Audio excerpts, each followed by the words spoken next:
दोस्तों, एसएससी और bank PO exam और अन्य परीक्षाओं में बार बार पूछा जाने वाला यह प्रश्न है। सोचा आपसे चर्चा किया जाए। प्रश्न है, जल कर में 20% की वृद्धि होने और इसकी खपत में 20% की कमी होने पर इस मद में कितने % की कमी अथवा वृद्धि होगी।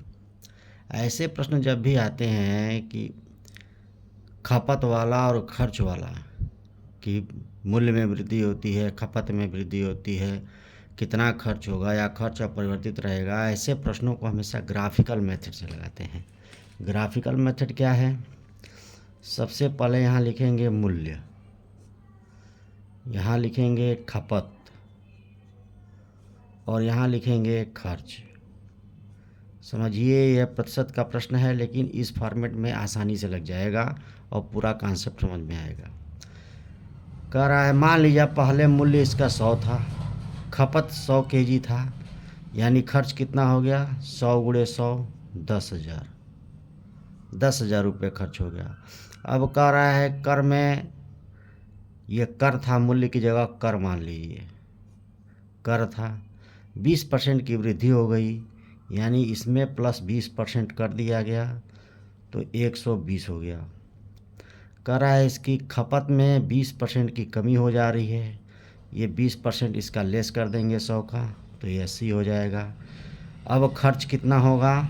120 × 80 होगा, 120 × 80 यानी हो जाएगा 9,600, 12/96 होता है।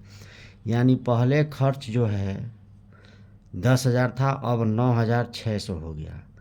तो खर्च कितना कम हो गया? खर्च जो है अब कितनी कमी हो गई? 10,000 में से 9,600 घटा देंगे, 9,600 घटा देंगे, सॉरी ये जीरो नहीं है, तो कितना हो जाएगा? 400। यानी पहले अब 400 की क्या हो गई? कमी हो गई। तो कह रहा है कितने प्रतिशत की कमी अथवा वृद्धि हो गई, तो अब हो गया 400।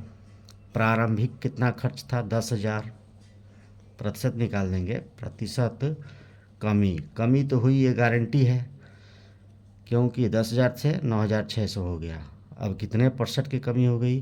तो अंतर बटा प्रारंभिक खर्च गुणे 100, डबल जीरो से डबल जीरो कट गया, ये दोनों जीरो से ये दोनों जीरो कट गया, 4/1 माने 4% की क्या हो गई? कमी हो गई। सवाल को ध्यान से समझिएगा, एक लाइन में लग गया।